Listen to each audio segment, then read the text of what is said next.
ये radio Pakistan podcast है।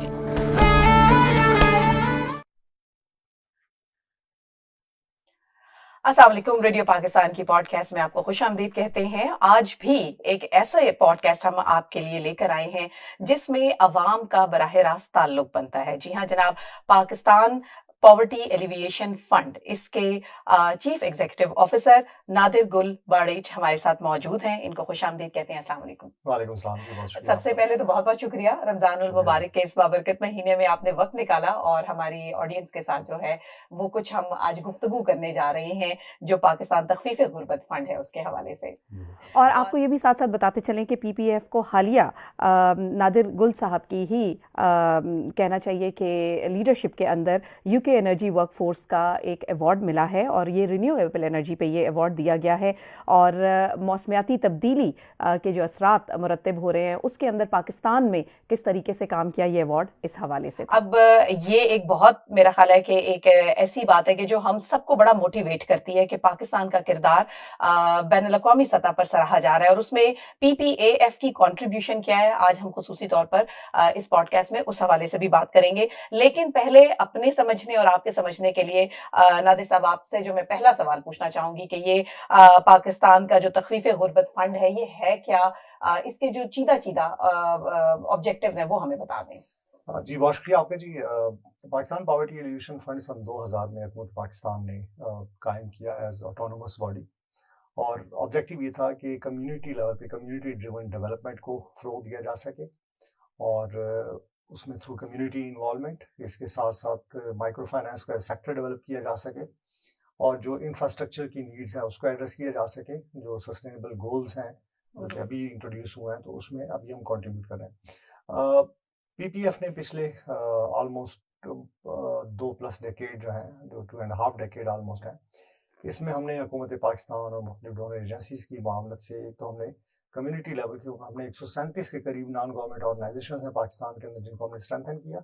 इसके साथ साथ कोई 5,50,000 के करीब कम्युनिटी इंस्टीट्यूशंस और कम्युनिटी ग्रुप्स थे जिनको हमने फॉर्म किया for bottom up approach of development कि लोगों की शमूलियत हो तमाम के तमाम डेवलपमेंट कामों के अंदर, right from conceptualization to its implementation, उसकी मॉनिटरिंग वैल्यूएशन। इसके साथ हमने माइक्रो फाइनेंस का सेक्टर डेवलप किया पाकिस्तान के अंदर और इस वक्त पाकिस्तान के अंदर जितना माइक्रो फाइनेंस का काम चल रहा है उसमें हम पायनियर रहे हैं। इसके साथ साथ हुकूमत पाकिस्तान को जब भी ज़रूरत पड़ी है किसी भी काम की, फॉर एग्जांपल जब 2005 के अंदर अर्थक्वेक आया तो उसमें 1,22,000 घर हमने अपने पार्टनर ऑर्गेनाइजेशंस के साथ मिलकर कंस्ट्रक्ट किए।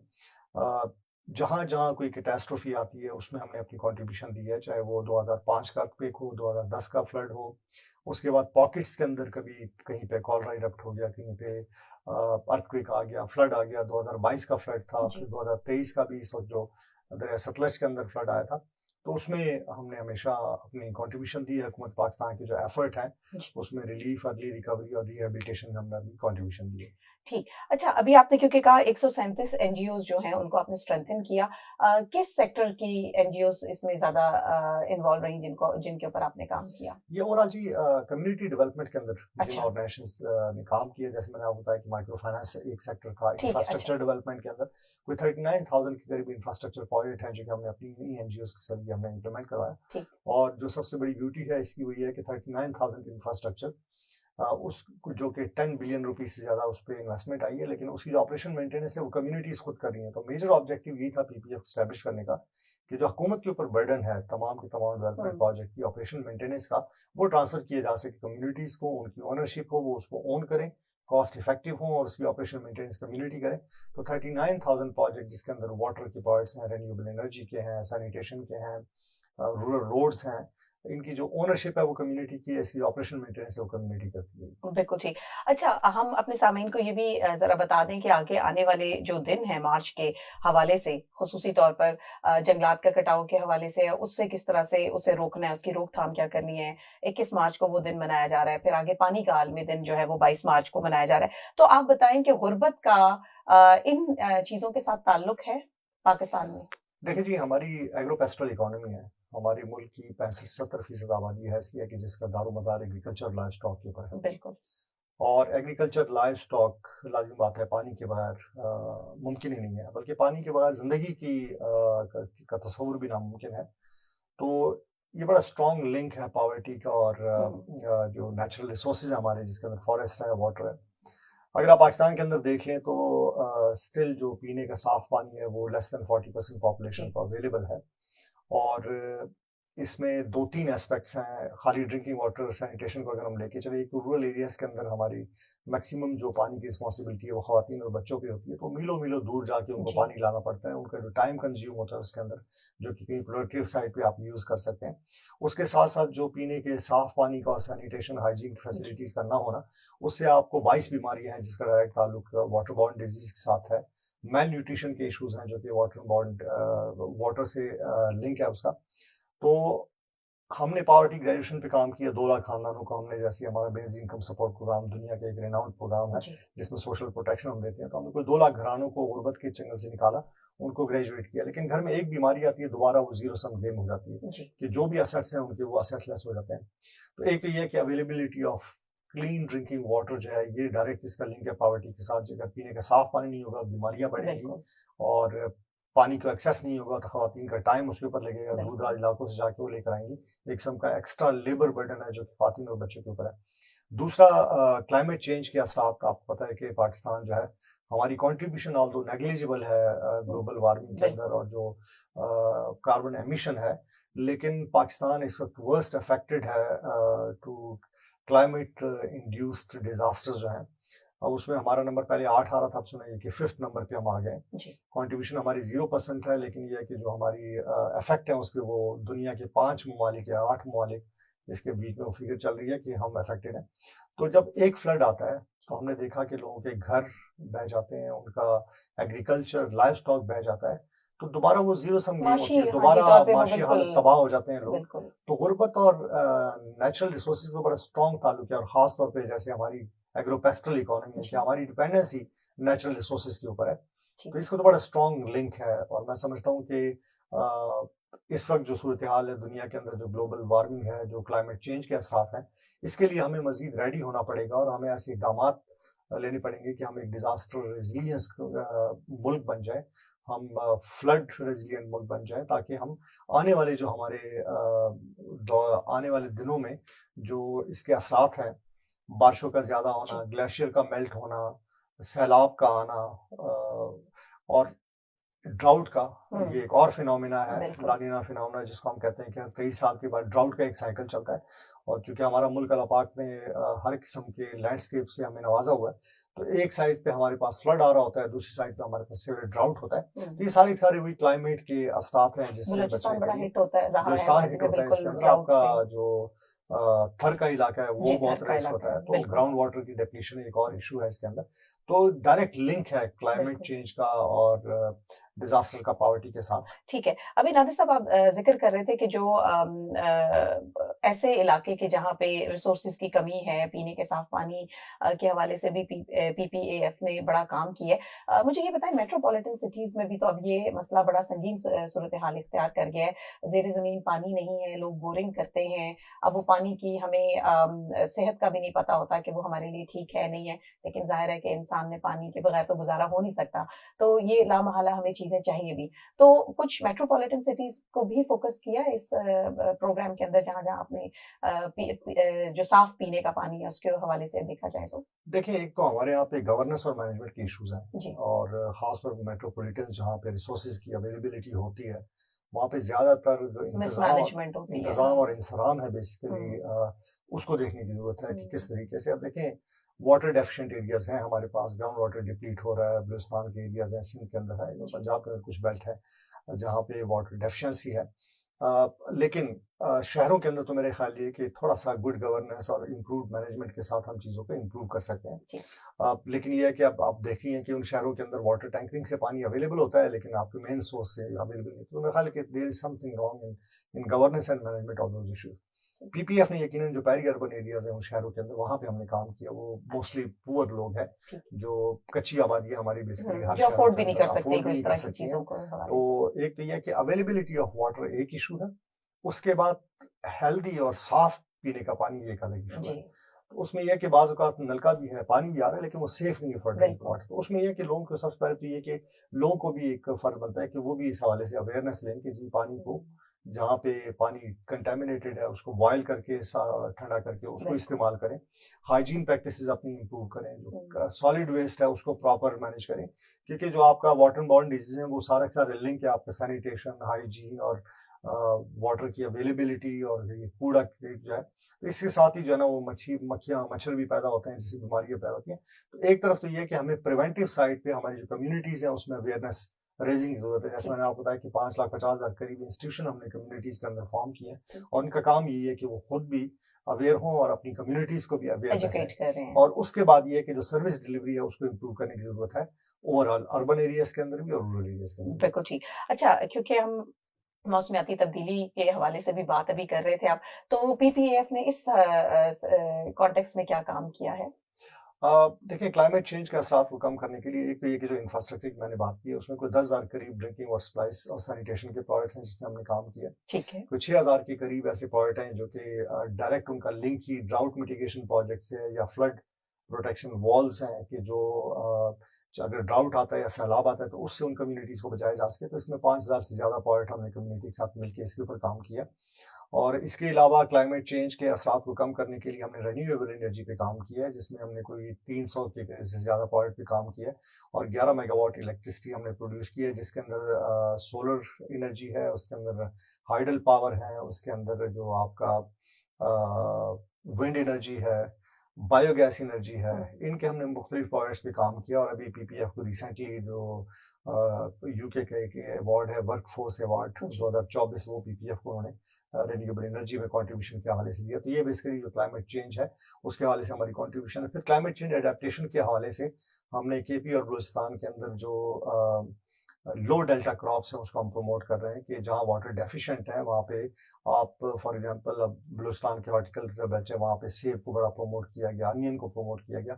अब ये वो प्रोडक्ट्स हैं जिसके ऊपर बहुत ज़्यादा पानी चाहिए होता है। तो हम ऑलिव को प्रमोट कर रहे हैं इन रीजन के अंदर। हमने ऑलिव की प्लांटेशन को एक्सपैंड किया है इन इलाकों के अंदर। हमने ऑलिव एक्सट्रैक्शन प्लांट लगाया ताकि लोगों का अट्रैक्शन हो के जो लो डेल्टा क्रॉप्स हैं उससे भी उनकी इनकम ज़्यादा हो सकती है। ये हुकूमत पाकिस्तान के साथ मिलके ये हुकूमत पाकिस्तान से बिल्कुल मिलकर किया। हमारे जितने भी काम है जी, हम हुकूमत पाकिस्तान की पॉलिसी को देख के उसको उनके एफर्ट्स को कॉम्प्लीमेंट करते हैं। दूसरा ये कि पीपीएफ के अंदर आज तक जो इन्वेस्टमेंट हुई है फंड की, उसमें सबसे बड़ी कंट्रीब्यूशन गवर्नमेंट ऑफ पाकिस्तान की है। $1 अरब से ज़्यादा गवर्नमेंट ऑफ पाकिस्तान ने पीपीएफ को सपोर्ट किया है, वर्ल्ड बैंक की फंडिंग से या बाकी डोनर की फंडिंग से। तो यकीनन हमारी जो पॉलिसी है, दूसरा ये कि हमारा जो गवर्निंग स्ट्रक्चर है उसके अंदर हुकूमत पाकिस्तान के 3 डायरेक्टर मौजूद है। मिनिस्ट्री ऑफ फाइनेंस है, ministry of economic affair division है, और पॉवर्टी एलिमिनेशन है। हम जो भी काम करते हैं, हम हुकूमत की जो पॉलिसी है उसको देख के उसके एफर्ट्स को हम कॉम्प्लीमेंट करने की कोशिश करते हैं। ठीक। और फिर अगेन मैं बात करूंगी, और जो एनजीओज भी ज़ाहिर है अपनी अपनी जगहों पे काम कर रहे हैं, ग्रीन एनर्जी के हवाले से बहुत सारी एनजीओज काम कर रही हैं, तो इनको भी साथ साथ आप सपोर्ट कर रहे हैं? बिल्कुल जी, देखिए जो एक 37 एनजीओज की मैंने आपको बात की थी, जी। उसमें एक तो ये है कि उनकी हमने ओवरऑल कैपेसिटी बिल्ड की है, उनके इंस्टीट्यूशन को हमने स्ट्रेंथन किया है। जो प्रोग्राम तो ये अप्रोचेस है, NGO, sorry to cut you, मुझे ये बताएं, एनजीओज आपको खुद अप्रोच करती हैं या आप लोग खुद उनके पास जाते हैं? बेसिकली हमारा तरीक़ाकार ये है कि जब भी हमारे पास कोई फंडिंग आती है हम अखबार में ऐड देते हैं, उसमें अच्छा। एनजीओज अप्लाई करते हैं, उनका अपना शॉर्ट लिस्टिंग क्राइटेरिया होता है। तो हमने ओवर लास्ट 2+ डेकेड्स जो है ना उसमें 37 करीब एनजीओज को हमने स्ट्रेंथन किया। उनकी प्रोग्राम अप्रोचेस पे हमने स्ट्रेंथन किया, जैसे माइक्रो फाइनेंस मैंने कहा है, उसके अंदर हमने उनको स्ट्रेंथन किया। क्लाइमेट चेंज के ऊपर हमने स्ट्रेंथन किया। उसी ये कि एक तरफ तो वो एनजीओज इस काबिल हुए कि उन्होंने पीपीएफ की फंडिंग से जितने भी कम्युनिटी डेवलपमेंट के काम है, जो मैंने अभी आपको डिटेल बताई, उसमें वो जी। बड़ी मावनत उनकी रही है। और उसके साथ साथ फिर वो खुद चूंकि उनकी अपनी कैपेसिटी बिल्ड हो जाती है, तो बाकी डोनर से भी वो रिसोर्सेज मोबिलाइज करते हैं और वो फिर इन्हीं अप्रोचेस के ऊपर आगे बढ़ते हैं। बिल्कुल ठीक। अच्छा, क्योंकि अभी आपने पाकिस्तानी हुकूमत के हवाले से भी बात की, इंटरनेशनल डोनर का भी आपने ज़िक्र किया, तो थोड़ा-सा मज़ीद हम चाहेंगे कि माशी लिहाज से और माशरती लिहाज से जो भी इनिशिएटिव पीपीएफ के आ रहे हैं, वो किस तरह से इसके अंदर कंट्रीब्यूशन कर रहे हैं? ज़रा मज़ीद थोड़ी-सी तफ़सील इस बारे में बताएँगे आप? देखिए जी,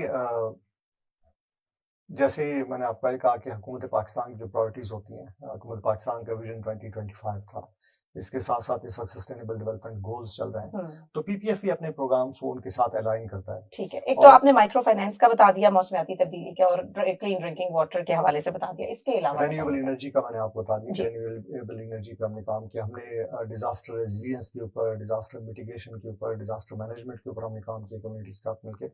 हेल्थ एजुकेशन के अंदर हमने एक्सटेंसिव काम नहीं किया। सर, ये जो इनके साथ आपने काम किया, ये क्या सिर्फ शऊर और आगाही फराहम करने तक है, या उनको साथ में अगर खुदा न खास्ता फ्लड आ जाता है तो उससे उसके बाद जो इफेक्ट आते हैं उनके माशी लिहाज से, उसके ऊपर काम किया, या उनकी अभी का जो लाइफस्टाइल है कि पहले से ही किस तरह से अपने आप को प्रिपेयर करना है? थोड़ा सा मैं चाह रही हूँ कि ये देखिए जरा जी, तफसील एक से तो बताइएगा। जो बिहेवियर चेंज कम्युनिकेशन है, जी। उसके ऊपर हमने काम किया है कि लोगों को मुख्तलिफ जो जिंदगी की, इंसान की जिंदगी में जो प्रिवेंटिव साइड के ऊपर कर सकते हैं, हाइजीन ठीक है। एजुकेशन होगी, जो मैटरनल मोर्टेलिटी को प्रिवेंट कर सकते हैं, डिजास्टर रेजिलियंस के ऊपर क्या करने की जरूरत है। एक तो अवेयरनेस रेजिंग है, सेंसिटाइजेशन है, कैपेसिटी जी। बिल्डिंग है, वो अपना एक इंपॉर्टेंट काम है, ठीक है। जिसके ऊपर हमने more than millions of people को हमने ट्रेन किया। दूसरा, जैसे मैंने आपको बताया कि 39,000 इंफ्रास्ट्रक्चर के प्रोजेक्ट हैं, जिसमें ड्रिंकिंग वाटर सप्लाई है, सैनिटेशन है, एनर्जी, रेन्यूएबल एनर्जी के काम हैं, और रूरल रोड्स हैं। ये बेसिकली वो आपका सॉलिड काम है, जो कि डिजास्टर को प्रिवेंशन के हवाले से भी है, provision of social sector services भी इसके अंदर इंक्लूड होता है। तो ये कॉम्प्रिहेंसिव सर्विस डिलीवरी भी इसके अंदर शामिल है, और इसके साथ साथ जो कैपेसिटी बिल्डिंग है, अवेयरनेस रेजिंग है, सेंसिटाइजेशन है, वो दैट्स आल्सो दोनों इंटीग्रल चीजें पार्ट साथ ऑफ साथ चल रही है। दी। बिल्कुल, क्योंकि जाहिर है फ्लड के बाद जिसका सब कुछ चला गया तो वो तो अपनी सारी उम्मीदें तोड़ बैठता है, और बड़ा अब हाँ जैसे जी। फ्लड के अंदर, जब भी फ्लड जी। आया, 2010 का फ्लड आया, 2022 का आया, 2023 का आया, बीच में भी 2007 के अंदर जी, 2011 कुछ में एरिया के बिल्कुल अंदर, आया था, 2011 बिल्कुल। के अंदर जी आया। जी। उसमें यह कि जो इमीडिएट रिक्वायरमेंट होती है वो रिलीफ की होती है, जी। तो उसमें पीपीएफ का भी मॉडस ऑपरेंडी यही है कि हम इमीडिएटली जो इलाके हैं उनका विजिट करके देखते हैं कि क्या नीड है। नॉर्मली जो नीड आती है, सबसे पहली खुराक की जरूरत होती है, जी। नॉन फूड आइटम की जरूरत होती है, इमीडिएटली लाइफ स्टॉक की वैक्सीनेशन की जरूरत होती है, इंसानों की ट्रीटमेंट की बिल्कुल। जरूरत होती है। ये वो 3-4 काम है जो इमीडिएटली एज ए रिलीफ में करने पड़ते हैं। फिर जी। ये कि उस वक्त जो खवातीन होती है, प्रेग्नेंट होती है, उनको इमीडिएटली बिल्कुल। एक्सेस टू हॉस्पिटल की जरूरत होती है। वाटर बॉर्न डिजीजेस वाटर होती बॉर्न हैं, डिजीज होते बिल्कुल। हैं, उसको एड्रेस करने की जरूरत होती है। इसके बाद फिर अर्ली रिकवरी का आता है स्टेज, जी। कि जिसके अंदर आपने रिहेबिलिटेट करना है उनके ड्रिंकिंग वाटर सप्लाई स्कीम्स को, उनके हेल्थ एजुकेशन की जो फैसिलिटीज हैं, उनका जो एग्रीकल्चर से रिलेटेड इंफ्रास्ट्रक्चर डैमेज हो गया उसकी रिहेबिलिटेशन है। तो पीपीएफ की हमेशा, depending upon availability of resources, हम हमेशा रिलीफ, अर्ली रिकवरी और रिहेबिलिटेशन, इसमें हमारा रोल है। अब 2022 का जो फ्लड आया था, उसमें हम कोई 61 यूनियन काउंसिल हैं, जिसके अंदर हमने स्टार्ट लिया रिलीफ के साथ, ठीक है। अर्ली रिकवरी पे आया, अब हम रिहेबिलिटेशन में जा रहे हैं उन इलाकों के अंदर। 2005 का अर्थक्वेक आया, हुकूमत पाकिस्तान की मामले से हमने रिलीफ, अर्ली रिकवरी में काम किया। उसके साथ साथ हमने 1,22,000 घर कंस्ट्रक्ट किए। आवारान के अंदर जल्जला आया, उसके अंदर हम 7,000 घर कंस्ट्रक्ट किए। तो ये ओवरऑल जो रिस्पॉन्स है वो रेस्क्यू, चूंकि ज्यादातर हमारी law enforcement agencies, army, FC ये करते हैं, लेकिन उसके बाद जो रिलीफ का आता है उसमें हम जैसे इदारे जो है उनका रोल बनता है, और फिर इसके बाद अर्ली रिकवरी और रिहेबिलिटेशन। तो हम बेसिकली ओवरऑल इन तमाम एरियाज के ऊपर हमने कंट्रीब्यूशन दिया। ठीक हो गया। अच्छा, ये भी बताइएगा, क्योंकि आप कम्युनिटी की अभी आपने बात की, कम्युनिटी की जो डेवलपमेंट के लिए जो अप्रोच आप लेकर चल रहे हैं, वो क्या क्या है कि उनको सबको इकट्ठे एक प्लेटफॉर्म पे हम लेके जा सके, क्योंकि अभी हम देखते हैं इक्तिसादी लिहाज से पाकिस्तान को तो कोई अच्छा तासुर इस सेंस में नहीं है कि महंगाई बढ़ती जा रही है, फिर ऊपर से अभी रमजान मुबारक है, लोगों का जो एक आम रूटीन के अंदर जो इखराजात होते हैं वो जरा रमजान में जरा ज्यादा जायद हो जाते हैं। तो किस तरह से जो है वो पीपीएफ जो है वो उनको एक धारे में लाने की कोशिश कर रहा है, उसके बारे में जरा बताइएगा। हमारा जो मॉडस ऑपरेंडी है काम का, वो ये है कि हम जब किसी गांव में जाते हैं तो हम किसी प्री माइंड सेट एक्सेप्ट नहीं जाते हैं। जी। हम कम्युनिटी कहते हैं कि भाई आप 15, 20, 50 घराने एक विलेज के अंदर हैं, तो आप आपस में सबसे पहले तो आप ऑर्गेनाइज हो जाएं, ठीक है। आप एक आवाज हो जाएं, और दूसरा ये समझ लें कि इश्यूज क्या क्या हैं। तो सबसे पहले हम तंजीम साजी करते हैं गांव की सतह के ऊपर। जब वो एक तंजीम बन जाती है, उसके बाद हम उनको कहते हैं कि आप खुद क्या कर सकते हैं सेल्फ हेल्प बेसिस पे। ठीक है। हम एक ओनरशिप का कल्चर इनकलकेट करने की कोशिश करते हैं। तो उनकी तंजीम साजी हम करते हैं, हम कहते हैं कि आप अपनी तंजीम बनाएं, आप सेविंग से स्टार्ट लें, आप सेविंग करें, हर घर जो 10-10 रुपए, 20-20 जो भी वो जमा कर सकता है वो जमा करके, सबसे पहले तो आपके इलाके के अंदर जो गरीब है आप उनको छोटे से कर्जे दे दें ताकि उनके वो इमीडिएट मसाइल हल हों। इसके बाद हम उनसे डेवलपमेंट प्लानिंग की एक्सरसाइज कराते हैं कि आपके गांव के अंदर मसाइल क्या क्या है, क्या लिस्ट है। तो वो एक लिस्ट आ जाती है, शॉपिंग लिस्ट आ जाती है कि जी हमारे पास हेल्थ नहीं है, एजुकेशन नहीं है, तालीम नहीं है, रोड नहीं है, डिजास्टर मिटिगेशन की इंफ्रास्ट्रक्चर की जरूरत है, तो वो एक लिस्ट हमारे पास आती है। ठीक है। उसमें फिर हम देखते हैं कि हम क्या सपोर्ट कर सकते हैं। हम्म। तो हम उनको ये कहते हैं कि अच्छा इसमें आप क्या कर सकते हैं। जी। उसमें हम उनकी अपनी कंट्रीब्यूशन लेते हैं उनसे। ठीक है। तो उसमें नॉर्मली 20% हम कहते हैं, वो कहते हैं कि हम गरीब लोग हैं, हम कहते हैं चलो एक्सकवेशन तो आप कर सकते हैं, और ऑब्जेक्टिव ये होता है कि वो बेलचा उसी वक्त उठाएगा जब उसको जरूरत होगी उस चीज बिल्कुल। की। क्योंकि हमने पाकिस्तान के अंदर देखा घोष स्कूल है, घोष हॉस्पिटल है, घोष वाटर सप्लाई स्कीम्स हैं कि कम्युनिटी को जरूरत नहीं पड़ती है, सिर्फ 2 नौकरियों के लिए वो कहते हैं ठीक है जमीन हम दे रहे हैं आप ये स्कीम लगा दें। तो हम इंश्योर करते हैं कि जो भी इन्वेस्टमेंट हो वो एक्चुअल नीड के ऊपर हो लोगों की। बिल्कुल। उसके बाद जब उसकी इम्प्लीमेंटेशन होती है उसमें भी कॉन्ट्रैक्टर्स को हम इन्वॉल्व नहीं करते। हम कहते हैं ठीक है ये आपका पानी की स्कीम है, हम आपको इंस्टॉलमेंट में पैसे देते हैं, आप खुद कंस्ट्रक्ट करें। तो वो जो ओनरशिप का कल्चर है वो डे वन से इनकलकेट हो जाता है, कम्युनिटी उसको ओन करती है। फिर उसको हम ऑपरेशन मेंटेनेंस की ट्रेनिंग देते हैं, और वो हमने देखा ये कि 39,000 इंफ्रास्ट्रक्चर के जो प्रोजेक्ट हमने किए हैं 20 साल के बाद भी 90% प्लस प्रोजेक्ट हमारे आज भी फंक्शनल है। ठीक। तो ये वो मॉडस ऑपरेंडी है कि नीड भी कम्युनिटी खुद आइडेंटिफाई करती है, हम किसी प्री माइंडसेट के साथ नहीं जाते हैं। ठीक है। उसका सोल्यूशन भी वो खुद हमें बताते हैं, उसकी इम्प्लीमेंटेशन भी वो खुद करते हैं, उसकी ऑपरेशन मेंटेनेंस भी वो खुद करते हैं। तो ये वो मॉडस ऑपरेंडी है कि जिसके जरिए बड़ा कॉस्ट इफेक्टिव डेवलपमेंट होती है, आपके पैसे जाया नहीं होते हैं, आपका कोई जो ना defunct water supply scheme, defunct school, defunct health facility नहीं होती है। नहीं, ये आपने जो सेंस ऑफ ओनरशिप की बात की है, वाकई जब वैसे पैसा मिला होगा, लगा होगा, उसकी कदर नहीं होगी, लेकिन जब आपके अपने पॉकेट से चाहे 1 रुपया है और चाहे आप 99 रुपए जो है वो हुकूमत पाकिस्तान PPAF के प्लेटफॉर्म से लगा दे, उसकी वो वर्थ नहीं होगी जो उस 1 रुपए की, कि हमें पता होगा कि ये हमारे पैसों से लगी है, तो हमें उसकी कदर भी होगी। बहुत अच्छी बात, और बड़े अच्छे इन चीजों को मेरा ख्याल है शऊर जो है और आगाही जो दी जा रही है कम्युनिटी के अंदर, और मेरा ख्याल है कि आगे ये राहें भी खोलता है सेल्फ सस्टेन होने के हवाले से, जैसे अभी आपने बात की। अच्छा, PPAF तालीम के शोबे में भी खदमात सर अंजाम दे रहा है, थोड़ा उसके बारे में बताइएगा हमें। तालीम के हवाले से एक तो हमने एग्जैक्ट नंबर तो मुझे याद नहीं है, जी, हमने कम्युनिटी स्कूल्स नहीं, हम जेनेरिकली कर क्या रहे हैं, जरा वो उसमें बता बेसिकली दें। है कि एक तो जिन इलाकों के अंदर स्कूल नहीं थे वहाँ पे हमने कम्युनिटी स्कूल का कॉन्सेप्ट जो है उसको हमने इम्प्लीमेंट करवाया कि कोई बच्ची वहाँ पे मैट्रिकुलेट है, उसको बच्चे अवेलेबल हैं तो उनको हम सपोर्ट किया, एक छोटा सा स्कूल स्टैब्लिश करने में, रीडिंग राइटिंग मटेरियल प्रोवाइड किया, टीचर्स को ट्रेनिंग प्रोवाइड की, तो उन बच्चों का हमने एनरोल किया।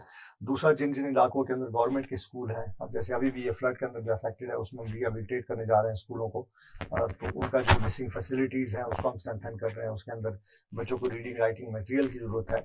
इसके अलावा जो आउट ऑफ स्कूल चिल्ड्रन है, तो जब भी एनरोलमेंट कैंपेन चलती है उसमें हम पार्टनर्स के साथ मिलकर एनरोलमेंट कैंपेन्स को रन करते हैं, और इसके साथ साथ अब एक इनिशिएटिव हमने बलूचिस्तान के अंदर लिया, मदारिस के बच्चों को हम प्राइमरी साइकिल के अंदर उनको एनरोल कर रहे हैं उसमें, ताकि वो दीनी तालीम के साथ साथ असली तालीम भी हासिल करें।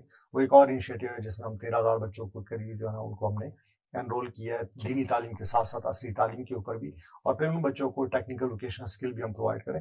और ख़ास तौर पे नौजवानों के लिए हमारा जो प्रोग्राम है वो यही है कि क्योंकि हमारी नौजवान जो है वो ज़्यादातर गवर्नमेंट की तरफ देखते हैं कि गवर्नमेंट जॉब एम्प्लॉयमेंट प्रोवाइड करे, और दुनिया में कोई सरकार ऐसी नहीं है जो 100% लोगों को खुद जॉब दे, प्राइवेट सेक्टर जिसका रोल बनता है, तो उसमें हम नौजवानों को तरगीब देते हैं कि तालीम के साथ साथ कोई हुनर सीखे और उससे वो अपना रोजगार कमाए। तो एजुकेशन सिस्टम के अंदर एक तो फॉर्मल एजुकेशन में हमारी कंट्रीब्यूशन है, दूसरा ये है कि उसके साथ साथ जो टेक्निकल वोकेशनल एजुकेशन है उसमें भी हमने 1 मिलियन के करीब बच्चों को ट्रेन किया स्किल डेवलपमेंट। जबरदस्त। अच्छा, पाकिस्तान के हवाले से जरा एक ये भी है कि 1980 से लेकर अब तक जो है वो आपको मालूम है कि अफगान महाजरीन को एक बड़ी तादाद में, मेरा ख्याल है कि दुनिया पूरी में शायद किसी जगह पे ऐसा नहीं होगा कि जहां महाजरीन को जो है वो इतने ऑनर के साथ रखा गया होगा, अपने ही इस सोसाइटी के अंदर उनको काम करने से लेकर जो है वो हर चीज के अंदर उनको मौका देना कि वो आए और अपना। तो इस हवाले से भी क्या PPAF ने, क्योंकि जाहिर सी बात है जब खुद आपकी इक्तिसादी हालत, आपकी मईशत जो है वो अवाम का बोझ जो है वो पता नहीं कैसे उठा रही है, तो इतने लाखों के करीब जो है वो महाजरीन आपके मुल्क के अंदर मौजूद हों, तो PPAF ने इस इशू को भी एड्रेस किया?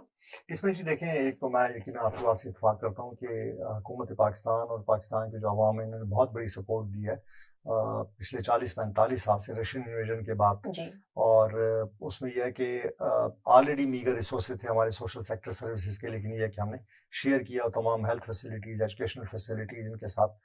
इसके अलावा रोज़गार के हवाले से एडिशनल पॉपुलेशन आई हमारे पास अफगान रेफ्यूजीज़ की, तो हमारे जो खेत खलियान थे उसमें उन्होंने कंट्रीब्यूट करने की कोशिश की, लेकिन यह है कि ओवरऑल जो इफेक्ट था उनका, हमारे बहुत सारे फॉरेस्ट कट गए, कई इलाके ऐसे हैं जी बलूचिस्तान के अंदर, केपी में, जहाँ जंगलात थे पूरे पूरे कट गए, इसलिए कि सर्दी का मौसम होता था तो अफगान रेफ्यूजी आए वहाँ पे, उन्होंने वो जंगल काटे हैं हीटिंग पर्पस के लिए। बिल्कुल वाटर रिसोर्सेज के ऊपर बहुत बड़ा प्रेशर रहा है इनकी वजह जी से।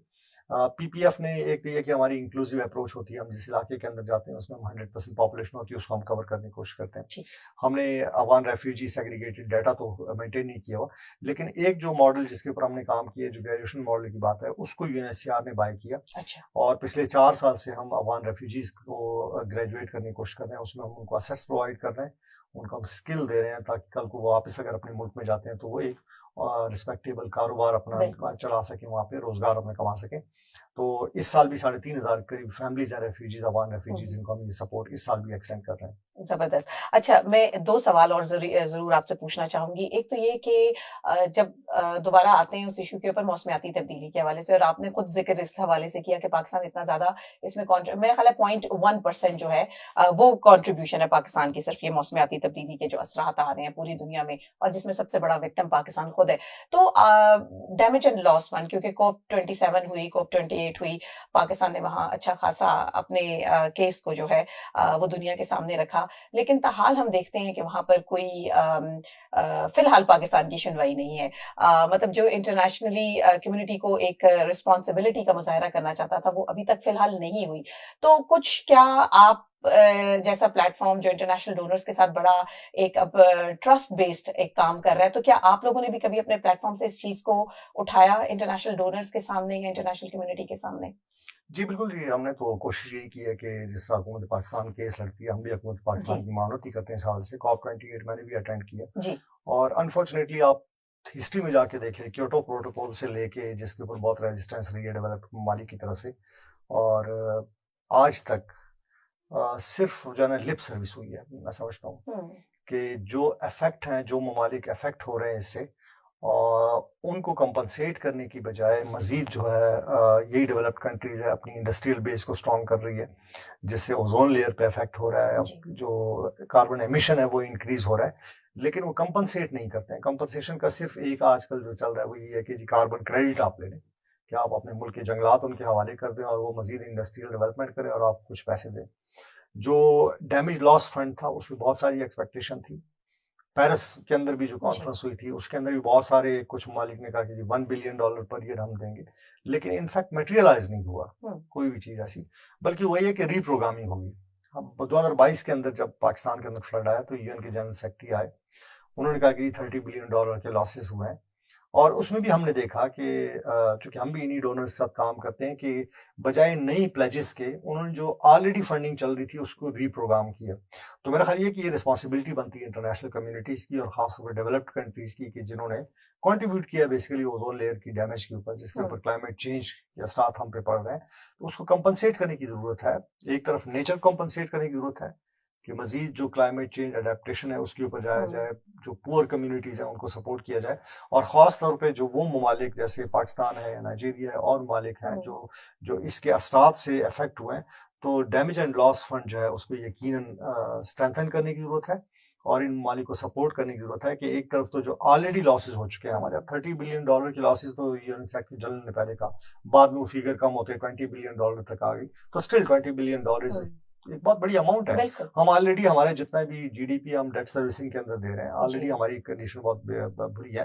तो मेरा ख्याल ये कि उसमें थोड़ा सा इस वर्ल्ड को अपना रोल प्ले करना पड़ेगा, बजाय लिप सर्विस के हम्म एक्चुअल एक्शन सर, में आना पड़ेगा। ये पाकिस्तान की जो जियोग्राफिकल पोजीशन है, एक साइड पे चाइना, और चाइना इकोनॉमिक जाइंट अपनी इंडस्ट्री की वजह से और अपनी इन्हीं तमाम चीज़ों की वजह से है। एक तरफ आपका इंडिया है, और इंडिया ने भी काफ़ी पिछले कुछ सालों में बहुत ज़्यादा इस हवाले से काम किया है। अब आपने कहा कि लिप सर्विस तो ऑब्वियसली ज़ाहिर है कि अगर तो लिप सर्विस खाली ना होती तो ज़ाहिर है अभी पाकिस्तान या मैं ये सवाल ही आपसे ना पूछ रही होती। अब मुझे ये बताएं कि हम ऐसा क्या पाकिस्तान, मतलब बाकी दुनिया को छोड़ें, बाकी दुनिया भी जो भी कंट्रीब्यूशन कर रही है, लेकिन हम इस वक्त जियोग्राफिकल पॉइंट के हवाले से अगर देखा जाए, इनके ज़ाहिर असर डायरेक्टली पाकिस्तान के ऊपर पड़ रहे हैं। चाइना है और ये मैंने भारत का जिक्र किया। तो कुछ हम ऐसा कुछ आपके जहन में कोई ऐसा आइडिया है कि पाकिस्तान एटलीस्ट अगर ये इस तरह की डैमेज एंड लॉस फंड नहीं देते तो at least environment related for the protection of the climate, हमारे जो ग्लेशियर्स हैं उनकी सेफ्टी के हवाले से कोई ऐसी प्रोग्राम्स जनरेट किए जा सकें कि जिसके ऊपर फिर ये इंटरनेशनल फंडिंग को जो है वो यहाँ पर कारामद बनाया जाए? कुछ ऐसे हम काम कर सकते हैं? देखिए, ये एनवायरनमेंट से रिलेटेड बहुत सारे काम आप कर सकते हैं। देखिए, आप जैसे कार्बन क्रेडिट का मैंने आपको बताया कि हम अ, जैसे पिछली गवर्नमेंट के अंदर 10 बिलियन सुनामी ट्री की बात हुई है, उस प्रोग्राम को हम आगे बढ़ा सकते हैं, उसमें हम डोनर को अट्रैक्ट कर सकते हैं। इसके अलावा ये है कि अब जो ग्लेशियर मेल्टिंग है, बेसिकली ये तो इंटरनेशनल इशू है ना, ये तो जी जी पाकिस्तान खुद जो भी कर ले, जैसे आपने खुद जिक्र किया कि हमारी contribution to global emission is 0.1%, जी ठीक है। तो हम उस 0.1% को भी अगर कंट्रोल कर लेंगे तब भी हम ग्लेशियर मेल्टिंग को तो नहीं एड्रेस नहीं कर रोक सकते। सकते, लेकिन डैम्स बनाना या कोई इस तरह की चीजें जिससे उस सैलाबी नहीं, पानी को एग्जैक्टली रोका जो जा हमारे सके। जो हमारे अपनी जी नीड है हमारी वाटर की, उसके ऊपर तो यकीन है आपको वाटर कंजर्वेशन के ऊपर बड़े काम करने की जरूरत है, वाटर स्टोरेज के ऊपर काम करने की बहुत सारी जरूरत है जी कि अब जैसे जिस तरीके से बारिशें ज्यादा हो रही हैं, तो बेसिकली इस पानी को हम यूटिलाइज कर सकते जी हैं फॉर रेन्यूएबल एनर्जी, हम जी यूटिलाइज कर सकते बिल्कुल हैं इसको हम यूटिलाइज कर सकते हैं अपना एग्रीकल्चर पर्पस के लिए। तो एक तो मेरा ख्याल ये कि हमारे पास जो पोटेंशियल है, जो स्टार्टिंग फ्रॉम गिलगित चित्राल और स्वात से जी हमारा जो ये रिवर्स हैं बेसिकली, दरियाई इसके ऊपर जी ये बिल्कुल। बहुत बड़ा इसका पोटेंशियल रेन्यूएबल एनर्जी का। हम्म तो मेरा ख्याल ये है कि हम इंटरनेशनल लेवल पे कंट्रीब्यूट कर सकते हैं रेन्यूएबल एनर्जी पैदा करके, हम्म, कि हम जो क्लाइमेट चेंज के इफेक्ट हैं उसको हम रिड्यूस कर सकते हैं। तो एक तो मेरा ख्याल ये बहुत बड़ा सेलेबल पॉइंट हो सकता है जी कि हम रेन्यूएबल एनर्जी पे काम करें। दूसरा ये कि आपने बिल्कुल सही कहा कि डैम्स बनाने की जरूरत है, कि हम वाटर स्टोरेज के ऊपर ज्यादा काम काम करें और करें। फिर उस पानी को हम यूटिलाइज कर सकें for ground water recharge as जी वेल एज की एग्रीकल्चर पर्पस के लिए। सही। मैं इसलिए ये चाह रही हूँ कि आपके पास माशाल्लाह इतना इफेक्टिव प्लेटफॉर्म है, तो इंटरनेशनल कम्युनिटीज के साथ क्योंकि आप लोग राब्ते में भी हो, और जैसे भी आपने फरमाया कि लास्ट COP28 आप उसके उसमें मौजूद भी थे, तो ये ऐसे प्लेटफॉर्म्स होते हैं जिनके अंदर अगर आई थिंक कि विद द आइडियाज जाएं, इंस्टेड ऑफ के डैमेज एंड लॉस फंड में हमें पैसे दे दें, अगर विद द आइडियाज जाएं तो मेरा ख्याल है कि शायद हम इंटरनेशनल कम्युनिटी को ज्यादा उसके लिए रिस्पॉन्सिबल बना सकते हैं। मेरा ख्याल है उसमें पाकिस्तान ने अपना हमेशा काम किया है अच्छा जी रोल प्ले किया है। हुकूमत पाकिस्तान, बहुत सारे और इदारे हैं जो नॉन गवर्नमेंट सेक्टर के अंदर भी हैं, और जितनी भी इस तरह की कॉन्फ्रेंसेज होती है उसमें जाके अपना केस प्रेजेंट हम करते रहे। लेकिन बात यह है कि नेशनल इंटरनेशनल लेवल के ऊपर जो पॉलिसी फ्रेमवर्क बनता है, खासतौर पर जो डेवलप्ड नेशंस हैं, जो 20 जी ममालिक हैं, स्ट्रॉन्ग ममालिक हैं, जो कि ज्यादातर इंडस्ट्रियल बेस है उनकी, उनके लेवल पे पॉलिसी साजी जो है ना वो बड़ी इंपॉर्टेंट होती है, और वो कहाँ तक हमें सुनते हैं ये एक और बिल्कुल डायलेमा है बेसिकली। सही। लास्ट आपसे सवाल पूछना चाहूंगी क्योंकि आपका फील्ड वर्क बहुत है PPAF का, तो जब आप लोग इन कम्युनिटीज में गए तो आपको कोई चैलेंजेस का भी सामना करना पड़ता है कि जो आप चाहे कि पाकिस्तानी अवाम अपने चाहे वो बिहेवियर चेंजेस हैं या कोई और ऐसा चैलेंज जो आप लोगों की टीम फेस कर रही हो? देखिए, चैलेंजेस तो बहुत होते हैं, जी और हमारा मुल्क माशाल्लाह बड़ा डाइवर्सिफाइड मुल्क है। No doubt. इसमें मल्टीलिंगुअल सोसाइटी है हमारी, और ट्राइबल सोसाइटी भी है, तकरीबन हर प्रोविंस के अंदर ट्राइब्स मौजूद हैं।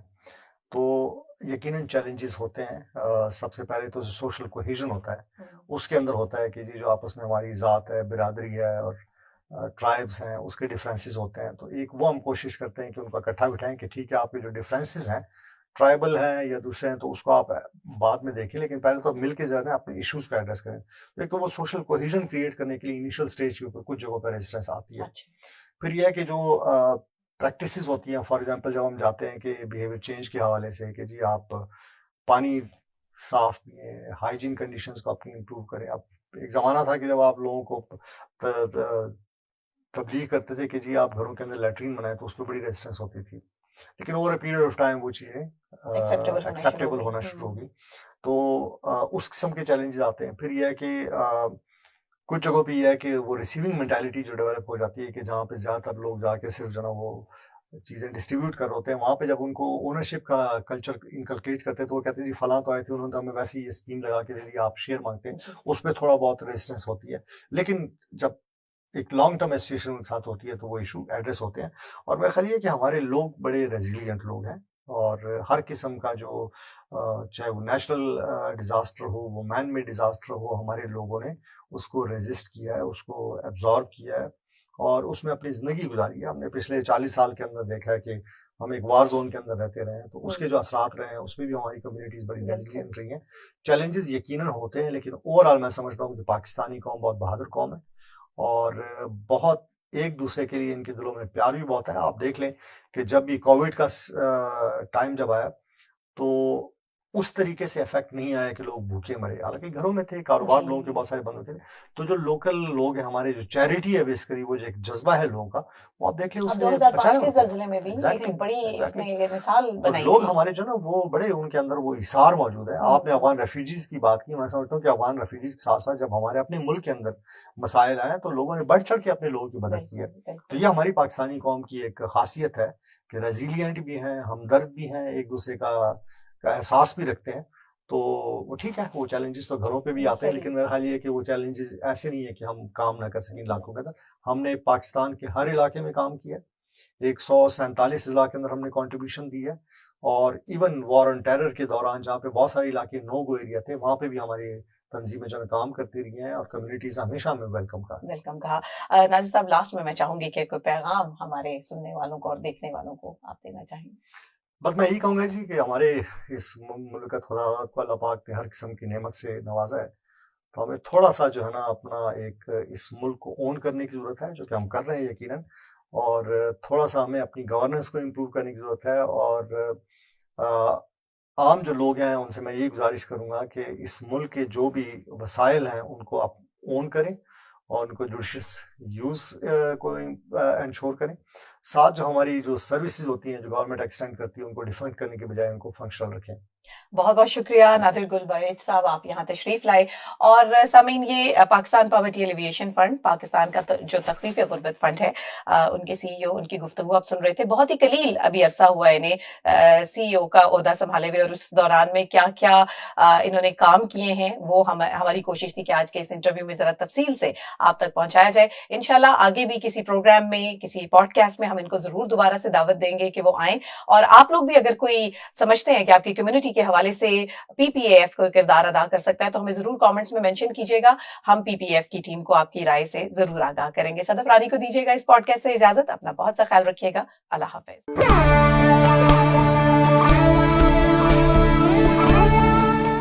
ये रेडियो पाकिस्तान पॉडकास्ट है।